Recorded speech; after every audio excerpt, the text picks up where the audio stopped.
आजको समयमा छैन। जब गुरुदेवले बोलेको वाणीमा विश्वास ती श्रद्धा प्रेमले भरिएकी ती सबरी महारानी बिहान उठिसकेपछि आफ्नो नित्य कर्महरू गरेर भगवान राम आउनुहुन्छ भन्ने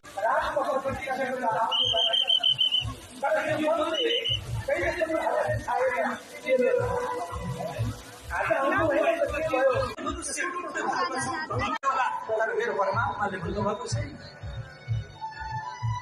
एक हिसाब राखिएको छ, तर हजुरले राख्ने हिसाब चाहिँ कहाँसम्म पुर्याउनु भयो, बस यो महत्त्वपूर्ण कुरा छ।